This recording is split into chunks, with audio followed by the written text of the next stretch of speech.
So we had already seen क्या CMAT का syllabus क्या है फॉर QA DI सेक्शन, ओके हमें ये पता है कौन से चैप्टर से क्वेश्चंस आते, बट ये नहीं पता है कौन से चैप्टर से कितने क्वेश्चन आते हैं, राइट? वो कैसे पता चलेगा? लास्ट 5 ईयर का एनालिसिस करके। सो हमने यही किया यहाँ पे 2018, 2019, 2020, 2021, 2022 इन 5 साल में QA DI सेक्शन की बात करें, सिर्फ एक सेक्शन में कौन से टॉपिक से कितने क्वेश्चन आए थे। Okay, so as we know QA is divided into arithmetic, algebra, geometry, modern maths और number system. Okay, number system वहां पे नहीं था, अभी नंबर सिस्टम से भी कुछ क्वेश्चन है, तो इतने पार्ट में हम हमारे QA को डिवाइड करते हैं। ओके ना, अब यहाँ पे देखो, तो तुम बोलोगे सर ये जो आपने 15 क्वेश्चन लिखा है ना, तो टोटल तो 20 क्वेश्चन होते हैं ना QA DI सेक्शंस में, करेक्ट? QA DI में टोटल 20 क्वेश्चन होते हैं, तो बाकी के 5 क्वेश्चन कौन से? DI के। ये 15 क्वेश्चन तो कॉन्ट्स के हो गए ना, बाकी के 5 क्वेश्चन कौन से होंगे? DI के हो गए। DI will see it separate. अभी सिर्फ QA की बात हो रही है, क्वांटिटेटिव एप्टीट्यूड, डेटा इंटरप्रिटेशन बाद में देखेंगे, या कौन से चार्ट से कितने क्वेश्चन आ रहे हैं लेटर ऑन। वैसे यहाँ पे तुम देखोगे, अभी ये तो 2022 से हुआ है ना, क्या सोशल इनोवेशन एंड एंटरप्रेन्योरशिप एक कंपलसरी सेक्शन बन गया है। सीमैट को तो क्वेश्चन 100 ही रखने थे, तो उसने क्या कर दिया, 20 कर दिया। तो अभी हर सेक्शन में 20 क्वेश्चन है, विच वी नो दैट। पहले क्या होते थे वो भी हमने देखा, 25। तो अगर 21 क्वेश्चन कौन से? 4 DI से। पहले 2021 में 21 क्वेश्चन कौन से? 4 DI से। यहाँ पे देखो 2019 में तो हद ही कर दिया है। ये बहुत अनप्रिडिक्टेबल एग्जाम है, कभी भी क्योंकि ये मेहनत नहीं करते पेपर बनाने के लिए, जो कैट वाले करते। इनको जो अच्छा लगा, ऐसा मूड आया डाल दिया। Okay, which will see it in the paper pattern. कभी किसी में बहुत ज्यादा डाल दिए, कभी किसी में क्वेश्चन ही नहीं डाले। इसलिए I had come up with a strategy which is, ठीक है अगर अनप्रिडिक्टेबल भी रहते हैं, still we will be able to crack the exam and get the 99 percentile. Okay, हमारी स्ट्रेटजी वैसी होगी, but for the time being just understand, बहुत ही अनप्रिडिक्टेबल है ये लोग। सो 24 क्वेश्चन QA से आए, विच मीन्स एक क्वेश्चन DI से आया, और यहाँ पे 21 क्वेश्चन QA से आया, विच मीन्स 4 क्वेश्चन DI से आए, ऐसे। Okay, so this gives us a clarity कि ठीक है, मैं अगर 20 क्वेश्चन बोल रहा हूँ या 25 क्वेश्चन बोल रहा हूँ प्रीवियस ईयर में, तो उसका स्प्लिटअप क्या है। और फिलहाल सिर्फ हम QA DI सेक्शंस की बात कर रहे हैं, सेक्शन की बात कर रहे हैं। Okay, so let's start with this. अब सबसे ज्यादा क्वेश्चन कौन से पार्ट से आ रहे हैं? That is arithmetic, that is quite understandable. 11 11 11 8 total question around 50 और से 48।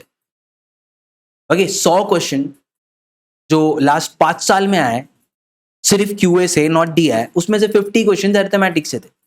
That tells you that arithmetic is the most important thing. और बाकी के DI वाले भी तुम इसमें ही कंसिडर कर सकते हो। ये जो 4 4 8 4 12 13 13 + 5 18, इसमें और 18 ऐड कर दो, विच मीन्स 50 + 2 70 70, चलो कितना कर देगा इसको, 66 क्वेश्चन तुम्हारे जो है वो अरिथमेटिक से आ रहे हैं। क्योंकि DI कहाँ से डिराइव हो रहा है? DI किसका बच्चा है? अरिथमेटिक का ही बच्चा है ना, तो वो तो आया तो वहीं से है ना।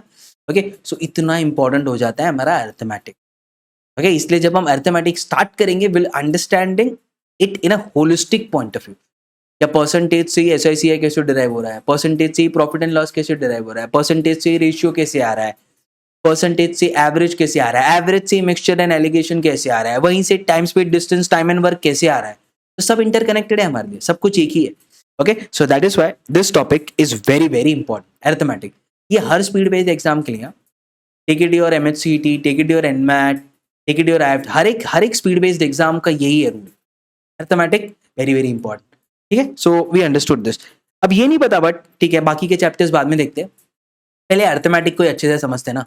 अरिथमेटिक देखा, बट ये नहीं पता अरिथमेटिक में कौन से टॉपिक है जो ज्यादा इंपॉर्टेंट है। तुम बोल रहे हो ठीक है अरिथमेटिक है, बट अरिथमेटिक में भी टॉपिक है ना, हाँ, उनमें से कौन से टॉपिक में से ज्यादा क्वेश्चन पूछे गए। Okay, now you will tell me sir, आप ही ने तो बोला ये सब कुछ एक ही, हाँ ये सब कुछ एक ही है, बट तुम जो बुक पढ़ रहे हो, ओके, उसमें तुम्हें क्या दिया होता है, चैप्टर वाइज दिया होता है ना, हाँ, कि ये टाइम स्पीड डिस्टेंस का क्वेश्चन है, डिराइव तो एक ही चीज से हुआ है। ओके, सब कुछ एक ही चीज से डिराइव हो रहा है। Generally student don't study in that way, they take it as a separate chapter. जैसे बोर्ड साइंस स्ट्रीम का क्वेश्चन आया तो तुम किस में डालोगे? टाइम स्पीड डिस्टेंस में डालोगे ना, परसेंटेज में थोड़ी लिखोगे। प्योर परसेंटेज का क्वेश्चन है तो कहाँ डालोगे? परसेंटेज में डालोगे। सेलिंग प्राइस कॉस्ट प्राइस पे कुछ क्वेश्चन आ रहा है, कहाँ डालोगे? प्रॉफिट एंड लॉस में डालोगे। एवरेज का क्वेश्चन आ रहा है, कहाँ डालोगे? एवरेज में डालोगे। ओके, दो एक सुपीरियर क्वालिटी इंफीरियर क्वालिटी का दो राइस दिया और उनपे वो बोल रहा है एक मिक्स करके नया राइस बनाया, उसका प्राइस बना बताओ कितना होगा, तो उसको कहाँ डालोगे? मिक्सचर्स एंड एलिगेशन में डालोगे। डिराइव एक ही जगह से हो रहा है, समझने के लिए सब कुछ एक ही है, बट उन क्वेश्चन को तो सेपरेट टॉपिक में पुट इन कर सकते हो ना। हाँ, वही किया यहाँ पे। ओके, डोंट टेल मी कि सर अभी आपने बोला सब कुछ एक ही, अभी आप बोल रहे हो सेपरेट टॉपिक्स। नहीं, सेपरेट टॉपिक्स बोल रहा हूँ क्यों, क्या तुम सेपरेट ऐसे उनको क्वेश्चन रख सकते हो। ओके, पढ़ना एक ही है, वो हमारा दिमाग है क्या, पढ़ना एक ही जैसे। ओके, बट उनको सेपरेट टॉपिक में रख सकते हो, जैसे तुम्हारा बुक रख रहा है। Okay, whatever you are studying, या हमारे जो हमने जो टॉपिक टेस्ट बनाए हमने वैसे ही रखा है, पढ़ते वक्त एक जैसे ही पढ़ेंगे। That's what you have to understand. इसलिए सारे टॉपिक ग्रीन में है। ऐसा कुछ नहीं है इससे एक क्वेश्चन है, इससे एक क्वेश्चन है तो फिर मैं ये टॉपिक पढ़ूंगा वो नहीं पढ़ूंगा, नहीं, ये सब इंटरकनेक्टेड है। सारे ग्रीन में टॉपिक है, सारे टॉपिक पढ़ने, you can not miss any of the topic in arithmetic. Okay, so first thing very very important. अब ये भी देख लेते हैं चलो कौन से टॉपिक से ज्यादा क्वेश्चन आ रहे हैं। So as you can check it, average से 3 क्वेश्चन है यहाँ पे, average again 3, time speed distance 3। Okay, बाकी ये जो है 2 2 2 2, okay, which means profit and loss, SIC है, रेशियो एंड प्रोपोर्शन, एवरेज यहाँ से आ रहे हैं। ओके, सो मोर और less as I said all of them are important. Profit and loss 7, then your ratio and proportion 7, average 8, time speed distance 7, और ये भी परसेंटेज और तुम्हारा टाइम एंड वर्क भी मोर और लेस क्लोज ही है 5, एंड देन SIC है भी 6 ही। That's why I said all of them are important. You can not say sir time and work समझ में नहीं आ रहा है वो छोड़ के जाओगे, कैसे नहीं समझा, प्रीवियस सब चैप्टर पढ़ा है ना, उसी से डिराइव हुआ है, नहीं तो फिर तुम गलत तरीके से पढ़। Okay, so that's why arithmetic all of them are important. Okay, no doubt about it. So इस पे ज्यादा डिस्कशन है ही नहीं, सभी चैप्टर इंपॉर्टेंट है। ओके, छोड़ दो इसको फिर, चलो डन, अरिथमेटिक हो गया हमारा। अब आते हैं हम नंबर सिस्टम पे। सो नंबर सिस्टम से कितने क्वेश्चन आ रहे हैं, as you can check it, geometry के बाद थर्ड मोस्ट इंपॉर्टेंट तुम्हारा आ रहा है नंबर सिस्टम, 16 क्वेश्चन है। तो तुम बोलोगे सर सब पढ़ता हूँ ना, LCM HCF और divisibility, remainder, Chinese remainder theorem, okay, Fermat theorem सब पढ़ के जाता हो सर, इतने इतने सारे क्वेश्चन आ रहे। ऐसा मत करो, कैट के लिए नहीं पढ़ रहे हो तुम। ओके, अभी स्पीड बेस्ड एग्जाम लिख रहे हो, इमोशन में मत आ जाओ कि सर थर्ड बेस्ट है ना ये तो ज्योमेट्री के बाद। ओके, तो इसको तो पढ़ना है, नहीं, चेक करो क्वेश्चन कहाँ से आ रहे हैं, प्रॉपर्टीज एंड सिंप्लीफिकेशन। ये जो तुम्हारे 16 क्वेश्चन ना, 11 क्वेश्चन यहाँ से। तुम क्या पढ़ रहे हो, ये रिमाइंडर एंड बेस सिस्टम, ये बॉडमास तो चलो बहुत ही सिंपल है, वो पढ़ने लिए उसमें है नहीं उसमें कुछ। LCM HCF, यूनिट डिजिट, कुछ लोग लास्ट 2 डिजिट सब पढ़ के जाते हैं सीमैट के लिए। क्यों पढ़ रहे हो, कैट ही नहीं पूछ रहा है वो इतने साल से क्वेश्चन, तुम सीमैट के लिए वो सब पढ़ के जा रहे हो, आज तक इतने साल में एक क्वेश्चन नहीं आया। ओके, तो बोलना ये है कि ये सब टॉपिक पढ़ना है, बट इनके लिए इतना इमोशनल नहीं होना है, बहुत ज्यादा नहीं पढ़ना है, क्योंकि हमारे पास बुक ही होते हैं, Arun Sharma, quantum CAT, Sarvesh Verma. Author तो बेस्ट है, क्या कंटेंट है बुक का, बट वो कैट के लिए, that is what you have to understand. उन्होंने वो सीमैट एग्जाम के लिए बैठ के वो बुक नहीं बनाया, उन्होंने कैट का एग्जाम देखा, कैट के पैटर्न को देखा और उसी हिसाब से वो बुक बनाया, right. So practice it accordingly. तुम्हें पता होना चाहिए कौन से टॉपिक का क्या इंपॉर्टेंस है, क्योंकि हमारे पास टाइम कम है, टाइम है तो पढ़ो ये सब और क्या। ओके, बट मोस्टली जो क्वेश्चन आ रहे हैं वो सब प्रॉपर्टीज एंड सिंप्लीफिकेशन से आ रहे हैं। Okay, that is what you have to understand it here. So basic कुछ दे देगा, उसको सॉल्व करने बोलेगा, प्रॉपर्टी से सिंप्लीफाई करो बस। उसमें LCM HCF कहाँ आया, यूनिट डिजिट कहाँ आया, रिमाइंडर कहाँ आया। People spend like week end week on reminder and base system, क्यों, इतना कंटेंट दिया है उस पर, यूट्यूब पे वीडियोस है, but understand they are not making it specific to your exam.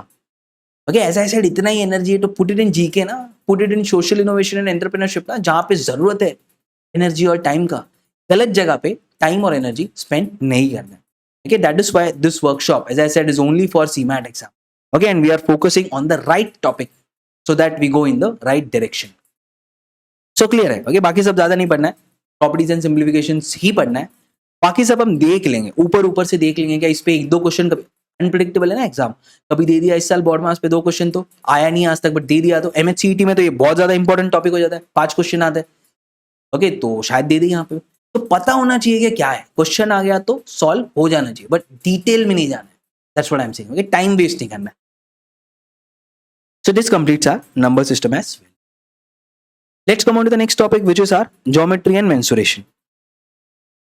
सो अभी यहाँ पे भी क्या होता है, स्टूडेंट गेट्स इमोशनल, सब पढ़ लेते हो, lines, angle, triangles, quadrilateral, polygon, CAT के लिए जितना थ्योरम है वो सब पढ़ लिया। ओके, नहीं तो क्या करते हैं कोई स्टूडेंट, पूरा ज्योमेट्री इग्नोर कर देते। पूरा ज्योमेट्री इग्नोर मत करो, एक चैप्टर जरूर पढ़ना है, वो है मेंसुरेशन।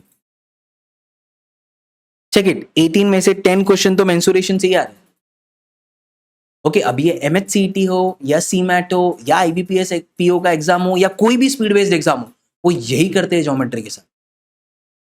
सबसे ज्यादा क्वेश्चन आते हैं मेंसुरेशन पे, और मेंसुरेशन इतना सिंपल टॉपिक है ना, 2 टाइप के फिगर होते हैं, एक होता है 2D, एक होता है 3D। Okay, page 2D figure है, क्यों, उस पे एक ही है, एक्स एक्सिस वाई एक्सिस, उसको थिकनेस नहीं है ना, ऐसे ही होता है, एक्स एक्सिस वाई एक्सिस, अब मोटा नहीं हो, ओके, तो उसको थिकनेस नहीं होता, उसको जेड एक्सिस अब मोटा नहीं हो, ओके, तो उसको थिकनेस नहीं होता, उसको जेड एक्सिस नहीं है पेपर को।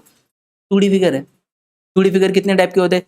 Square, rectangle, triangle, parallelogram, quadrilaterals में ले लो फिर तुम्हारे वही square, rectangle and then so on, okay, pentagon, hexagon. So 2D figure कुछ बहुत ही कम है और उसमें भी वो दो ही चीज पूछता है, एक तो एरिया, दूसरा पेरीमीटर। फॉर एग्जांपल अगर एक पेज है तो क्या कर सकते हो, पेज को पेंट करोगे ना, पेंट किया तो क्या किया, उसका क्या निकाला तुमने, एरिया। एरिया क्या होता है, लेंथ इनटू ब्रेथ, क्योंकि पेज क्या है, रेक्टेंगल। या तो क्या करोगे, वो पेज, समझो पेज एक गार्डन है तो उसको फेंसिंग लगाओगे ना, ऐसा फेंसिंग लगाया तो वो क्या हो गया, उसका पेरीमीटर।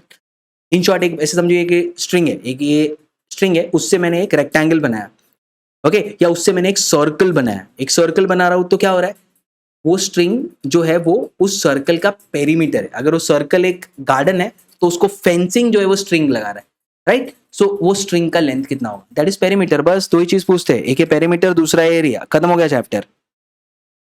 अभी आते हैं 3D figure. 3D figure mean जिसमें जेड एक्सिस है, तो वो कौन से है, क्यूब हो गया, क्यूबॉइड हो गया। अभी पेज है ना, पेज को ऐसे थिक करो, थिक करो, थिक करो, तो क्या बन गया, क्यूब बन गया ना, राइट। पेज को एक्स एक्सिस वाई एक्सिस था, बट मैंने ऐसे थिक भी किया तो मोटा भी हो गया, तो क्या होगा, उसको जेड एक्सिस भी आ गया। तो पेज को क्या भी मेजर कर सकते हो तुम, पेज का नहीं, इस क्यूब का क्या मेजर कर सकते हो, वॉल्यूम। क्योंकि इस क्यूब में now you can pour the water and measure its volume ना, राइट। सो एक और चीज आ जाता है यहाँ पे, वॉल्यूम। और क्या कर सकते हो, इस क्यूब को पेंट कर सकते हो ना पूरी तरीके से, राइट, बाहर से पूरा पेंट कर सकते हो, तो क्या आ गया, टोटल सरफेस एरिया। तो पूरा क्यूब को पेंट किया तो कितना एरिया लगेगा, बस। और क्या पूछेंगे, और तो कुछ पूछने के लिए है ही नहीं। यहाँ पे दो चीज, एरिया एंड पेरीमीटर, यहाँ पे दो चीज, volume and total surface area, खत्म हो गया। 2D फिगर्स कितने वो देख लो, 3D फिगर्स एक मैंने तुमको क्यूब बता दिया, दूसरा होता है क्यूबॉइड, एक होता है सिलेंडर, फिर आ जाएगा कोन, फिर आ जाएगा फ्रस्ट्रम, खत्म हो गए 3D फिगर्स। इतना सिंपल है ये chapter, right. So don't take it for granted, क्या ज्योमेट्री तो कुछ ही नहीं पढ़ना है, मेंसुरेशन पढ़ के जाओ, बाकी सब नहीं हो रहा है, ठीक है, ओके। बाकी और क्या पढ़ सकते हो, something that is there in yellow, okay. Red वाले इग्नोर इग्नोर कर सकते हो टॉपिक, ग्रीन वाला तो पढ़ना ही है, कोई चॉइस नहीं है तुम्हारे पास। येलो वाला ऐसा टॉपिक है, इसे पढ़ो, बट इतना डिटेल में जाके मत पढ़ो। जैसे लाइन्स, एंगल, ट्रायंगल्स। सो लाइन्स, एंगल, ट्रायंगल्स में क्या पूछ सकते हो, लाइन्स में एंगल्स कौन से होते हैं, complementary angle, okay, alternate angle, वो थोड़ा प्रॉपर्टीज समझ लो। At the same time triangles में क्या पूछ सकता है, ट्रायंगल का एरिया पूछेगा, तो ट्रायंगल का एरिया निकालने के 5 फॉर्मूला पता होनी चाहिए, half into base into height, half into a b sine theta, okay. फिर Heron's formula square root of s into s minus s minus b s minus c, where s is the semi perimeter of the triangle, okay. और एक circum radius पे formula है और एक इन radius पे formula है, बाकी के दो नहीं पढ़ोगे तो भी चलेगा क्योंकि वो कैट वाले फॉर्मूला है, ये 3 फॉर्मूला तो एटलीस्ट आना चाहिए। सो लाइन्स, एंगल, ट्रायंगल्स भी हो जाएगा, ओके। इससे भी आ रहे क्वेश्चन, दो एक एक, सो हमारे लिए एक क्वेश्चन भी बहुत होता है ना, क्योंकि वो कम ही क्वेश्चन है, 20 तो क्वेश्चन है, तो एक क्वेश्चन भी इंपॉर्टेंट बन जाता है। फिर आता है हाइट्स एंड डिस्टेंस, इसमें दो ही टाइप के ट्रायंगल होते हैं, एक होता है 45 45 90 और दूसरा होता है 30 60 90। बस दोनों में रेशियो ऑफ द साइड पता होना चाहिए, इसमें होता है रेशियो ऑफ द साइड 1:2:√3, इसमें होता है 1:√2:√2, खत्म हो गया। इसी में वो प्रॉब्लम्स बनाते रहते हैं, बस इसके अलावा और कुछ बाहर है नहीं चैप्टर में, ओके। सो ज्योमेट्री भी काफी इजी टॉपिक बन जाता है, ओके। सो कितना पढ़ना है ज्योमेट्री में, एटलीस्ट इतना तो बढ़ के जाओ, which is your lines, angles, Heights and distances and mensuration. अब बाकी के जो टॉपिक है ना, इसको हम सुपरफिशियली देख लेंगे, अनप्रिडिक्टेबल एग्जाम है ना, कुछ पूछ लिया तो फॉर्मूला वगैरह पता होना चाहिए कि अप्लाई कैसे करना है और आंसर कैसे निकालना है, ओके। बाकी इसको हम डिटेल में करेंगे, mensuration. Eight the same time lines, angle, triangles and Heights and distances पे अच्छे खासे प्रॉब्लम देख लेंगे, इस पे 2-3 प्रॉब्लम भी आ जाते हैं तो हमसे वो प्रॉब्लम बन जाएगा एग्जाम में, right. So this completes our geometry. बाकी के चैप्टर इग्नोर कर सकते हैं, कोऑर्डिनेट ज्योमेट्री, ट्रिग्नोमेट्री छोड़ो, ये तो करना ही नहीं, पॉलीगन्स नहीं करना है, सर्कल्स नहीं करना है। सर्कल पे बेसिक आना चाहिए, वो जो मेंसुरेशन में हो जाएगा, क्या, सर्कल का एरिया, सर्कल का पेरीमीटर, ओके, सेक्टर का एरिया, ओके, और क्या हो सकता है, लेंथ ऑफ द आर्क, वो सब मेंसुरेशन में कवर हो जाएगा, ओके। तो इट मीन सर्कल यहाँ पे कवर हो जाएगा, ज्यादा सर्कल में थ्योरम पे नहीं जाना है, okay. Tangent drawn from the external points are always equal, ये सब वाले थ्योरम कैट के लिए इंपॉर्टेंट है, अगेन सीमैट के लिए नहीं है, हम देख लेंगे बट उसे इतना डिटेल में नहीं देखेंगे, ओके। और ये सारे टॉपिक्स तुम सेफली इग्नोर कर सकते हो।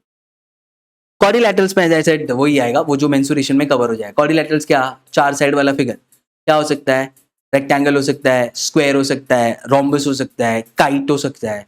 सो अगेन उसका एरिया और पेरीमीटर निकालना, जो कर लिया ना मेंसुरेशन में, और ज्यादा मेहनत क्यों करना, तो मेंसुरेशन है ना, सब कुछ कवर कर लेगा ज्योमेट्री, ओके। बाकी के जो एंगल्स कवर नहीं करेगा, area, perimeter, volume, total surface area, angles जो है लाइन्स, एंगल, ट्रायंगल्स में यहाँ पे सब कवर हो जाएंगे। और बाकी का जो बचा है वो हाइट्स एंड डिस्टेंसेस में कवर हो जाएगा, right. So this completes our geometry as well. ऐसे हम ज्योमेट्री को कवर कर सकते हैं। तो कहाँ गया ज्योमेट्री एंड मेंसुरेशन, डन। फिर हम आते हैं एल्जेब्रा पर। अभी एल्जेब्रा से क्वेश्चन ही बहुत कम है, 7 क्वेश्चन। 2022 में 1 क्वेश्चन आया था, 2021 में 4 क्वेश्चन आ गए। बोला ना अनप्रिडिक्टेबल है लोग, अभी भी कुछ भी दे देगा। अभी तुम सोचोगे अरे एल्जेब्रा से तो ये 2 साल में क्वेश्चन ही नहीं आ रहे, नहीं पढ़ गया तो कभी दे दिया तो ये देखना है, ठीक है दे रहे हो बट कहाँ से दे रहे हो। Let's understand that now. So algebra में मेनली जो तुम्हारे क्वेश्चंस आ रहे हैं, as you understand they are coming from the chapter of this. Quadratic equations से क्वेश्चंस आ सकते हैं और लीनियर इक्वेशन से तुम्हारे क्वेश्चंस आ सकते हैं। ओके, बाकी के जो सी यहाँ पे पहली बार फंक्शंस और इनइक्वालिटी, अब ये थोड़ा आउटलायर था, इसीलिए हम बेसिक्स कर लेंगे चैप्टर का। क्या फंक्शन होता क्या, फंक्शन पे सिंपल प्रॉब्लम आया तो कैसे होता है, ओके वो कैसे सॉल्व करेंगे। तो ये सारी चीजें हम देख लेंगे, इन दोनों को हम थोड़ा डिटेल में देख लेंगे। क्या एक क्वाड्रेटिक इक्वेशन का रूट कैसे निकालते हैं, okay sum of the root, products of the root का फॉर्मूला क्या होता है, उससे कैसे सिंपल प्रॉब्लम बन सकता है। तो ये सारी चीजें हम क्वाड्रेटिक इक्वेशन में देख लेंगे। लीनियर इक्वेशन तो बेसिक लीनियर इक्वेशन बनाने आना चाहिए। And as I said with this 3 chapters, inequalities को सॉल्व कैसे करते हैं, फंक्शंस होता क्या है, सिंपल फंक्शंस वाला प्रॉब्लम कैसे सॉल्व होता है, लोगैरिथम्स नहीं करना है, नहीं आते उस पर, प्रॉब्लम ही नहीं आते। जनरली स्पीड बेस्ड एग्जाम में तो लॉग पे प्रॉब्लम होते ही नहीं है, so let's leave it. Progression and series, yes AP GP 2 type के सीरीज होते हैं। ओके सो एपी क्या होता है, जीपी क्या होता है, उस पर प्रॉब्लम कैसे बनते हैं, और सिंपल प्रॉब्लम्स में first term, nth term, sum of n terms, वो सब कैसे कैलकुलेट करते हैं वो सब हम यहाँ पे देख लेंगे। सो अगेन ये भी हम चैप्टर कंसिडर कर लेंगे। सो अलजेब्रा में अगेन इतना डिटेल भी नहीं जाना है, quadratic equation, linear equation, progression in series, बस इतना हो गया। बाकी सबका थोड़ा थोड़ा ऊपर से बेसिक्स पता होना चाहिए। Okay, that will complete your algebra as well. Okay, so now you know कौन से टॉपिक algebra में भी important है। So this completes our algebra as well. Last में हम आ जाते हैं मॉडर्न मैथ पे। मॉडर्न मैथ में 2 ही टॉपिक है, एक है सेट थ्योरी, दूसरा है permutation, combination and probability. So let's come here. Permutation, combination, probability, हर साल 1, 2, 3, कभी कभी 4 क्वेश्चन भी आ रहे हैं, तो ये टॉपिक तो ग्रीन में रख जाएगा। परम्यूटेशन अच्छे से डिटेल में पढ़ेंगे, कॉम्बिनेशंस देखेंगे, और परम्यूटेशन और कॉम्बिनेशन दोनों को कंबाइन करके प्रोबेबिलिटी के प्रॉब्लम भी हम देखेंगे। ओके, अब इसमें भी ना तुम्हारी जो एग्जाम है उसमें स्टीरियोटाइप प्रॉब्लम आते हैं, जैसे कॉइन पे प्रॉब्लम आएगा, कार्ड्स पे प्रॉब्लम आएगा, डाइस पे प्रॉब्लम आएगा, प्रोबेबिलिटी दिया है और प्रोबेबिलिटी पूछा है, ऐसे टाइप के प्रॉब्लम आएंगे। तो ये भी बहुत स्टीरियोटाइप प्रॉब्लम है, ऐसा नहीं बहुत दिमाग लगाना है एग्जाम में जाके। ओके, क्या ना ट्रेन जा रहा है, कितने स्टेशन पे रुकेगा, ऐसे टाइप के प्रॉब्लम बहुत ही रेयर होते हैं, वो कैट में होते हैं जहाँ पे थोड़ा अंडरस्टैंडिंग होता है। यहाँ पे बहुत स्टीरियोटाइप प्रॉब्लम होता है। ओके सो वो सारे हम देख लेंगे, और थोड़े कॉम्प्लेक्स प्रॉब्लम भी देख लेंगे। 1-2 कॉम्प्लेक्स प्रॉब्लम डाल दिया, still will be able to answer it in exam. Okay, so this is an important topic, you cannot leave this. फिर हम आते हैं सेट थ्योरी पे।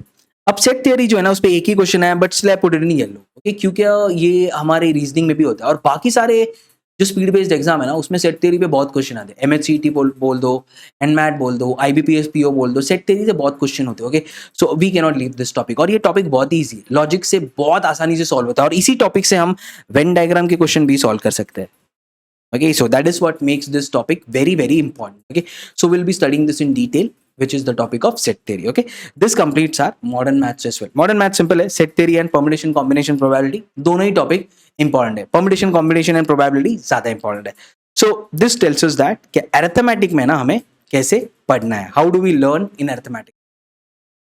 कौन से, ठीक है टॉपिक तो पता थे, सिलेबस में टॉपिक पता चल गए, बट उन टॉपिक में से कौन से टॉपिक ज़्यादा इंपॉर्टेंट है। अरिथमेटिक में सारे, एल्जेब्रा में क्वाड्रेटिक इक्वेशन, ज्योमेट्री में मेंसुरेशन, मॉडर्न मैथ्स में परम्यूटेशन, कॉम्बिनेशन, प्रोबेबिलिटी, इतना तो होना ही चाहिए। बाकी के सारे इग्नोर करना चाहते हो कर दो, because you are writing an exam of CMAT, और मैं 99 परसेंटाइल की बात कर रहा हूँ, उसके नीचे हम बात ही नहीं कर रहे, उसके लिए भी चलेगा। Okay, because then you are spending your energy in the GK और social innovation and entrepreneurship. I don't want you to study wrong content. Okay, जहां पे what do you say, return on investment बहुत कम है। Return on investment means कितना time तुमने डाला उस टॉपिक के लिए, और उससे कितने क्वेश्चन आने की पॉसिबिलिटी है। ओके, वो बहुत कम है। So that is what we are channelizing our energy in the right direction. So QA तो क्लियर हो चुका है अभी हमारा, लेट्स अंडरस्टैंड DI। सो हमें पता था क्या मैंने स्टार्टिंग में बताया था 15 क्वेश्चंस क्यूए से थे, राइट? सो 5 क्वेश्चंस डीआई से हो गए। वैसे 21 क्वेश्चंस 2021 में क्यूए से थे, तो 4 क्वेश्चंस डीआई से आ गए। वैसे 21 क्वेश्चंस क्यूए से थे, 4 डीआई से। 24 क्वेश्चंस थे वहां से क्यूए से, तो एक क्वेश्चन आया डीआई से। वैसे वहां पे 21 क्वेश्चंस थे क्यूए से, तो 4 क्वेश्चंस आ गए डीआई से, राइट? सो एक बार डीआई को भी देख ही लेते। डीआई में I had put everything in green, and you may think that sir question तो टेबुलर ग्राफ से आ रहे हैं ना सब। 4-1 4-1 18 में से 12 क्वेश्चंस तो टेबुलर ग्राफ से आ रहे हैं, और बाकी के 6 जो आए वो अब तक पाई चार्ट से आए। तो पिछले 5 साल में एक भी क्वेश्चन अगर लाइन ग्राफ, बार ग्राफ, केसलेट्स पे पूछा नहीं है, तो आप सबको ग्रीन में क्यों पुट इन कर रहे हो और हमें सब कुछ पढ़ने क्यों बोल रहे हो? ऐसा नहीं हो सकता है क्या लाइन ग्राफ इंपॉर्टेंट नहीं है, फिर तुम्हारा बार ग्राफ इंपॉर्टेंट नहीं है, केसलेट इंपॉर्टेंट नहीं है? ऐसा नहीं है। जब मैं डीआई का सिलेबस एक्सप्लेन कर रहा था, I told you all these charts are one in the same. फर्क नहीं पड़ता है वो डेटा को टेबल में दे रहे, या उसका बार ग्राफ बना के दे रहे, या उसका पाई चार्ट बना के दे रहे, या उसका लाइन ग्राफ बना के दे रहे, या उसका केसलेट दे रहे, right? Doesn't matter, because eventually हमको एक ही स्किल यहाँ पे आना चाहिए, that is analysing the data. वो वाला स्किल्स हमें आना चाहिए, right? So it doesn't matter कि आज तक लाइन ग्राफ से क्वेश्चन पूछा नहीं है, तुम पढ़ो केसलेट के लिए या टेबुलर ग्राफ के लिए, सेम कॉन्सेप्ट तुम लाइन ग्राफ में अप्लाई कर रहे हो। तो एडिशनल मेहनत कुछ कर रहे हो क्या? नहीं कर रहे हो। तुमने सिर्फ डेटा एनालिसिस का स्किल सीखा है। ओके, अब वो चार्ट कौन सा आता है doesn't matter. Okay, so eventually तुम मेहनत उतना ही कर रहे हो, which is getting the skills of data analysis. Now what is a graph? That doesn't matter. Average run scored by the batsman, जैसे मैंने बताया था, वो कोई भी ग्राफ से आ जाए ना, एवरेज तो सेम ही होगा ना। एवरेज का कॉन्सेप्ट पता होना चाहिए, तो वहां पे तो हम मेहनत कर ही रहे ना। चार्ट कौन सा भी आ जाए doesn't matter, right? So this is what sums up our data interpretation section. Okay, अगर उसमें भी थोड़ा तुम्हें लग रहा है कि नहीं सर बताओ कि ज्यादा इंपॉर्टेंट कौन सा है, तो मुझे वही करना है, तो टेबुलर ग्राफ ऑब्वियसली ज्यादा इंपॉर्टेंट है। तो टेबल वाले ग्राफ थोड़ा ज्यादा सॉल्व करना होगा, क्योंकि वो जनरली हमारे एग्जाम में आ जाते हैं। और पाई चार्ट, ये एक बार 2021 में तो 4 क्वेश्चन एक ही पाई चार्ट पे पूछ लिए थे। तो ठीक है, ये 2 ग्राफ ज्यादा कर सकते हो, बाकी के ग्राफ 1-2 बार देख लो कि हाँ ठीक है, लाइन ग्राफ ऐसे होता है, बार ग्राफ ऐसे होता है, एंड देन सो ऑन। ठीक है, बाकी ये 2 चार्ट पे तुम ज्यादा फोकस रख सकते हो when it comes to CMAT next.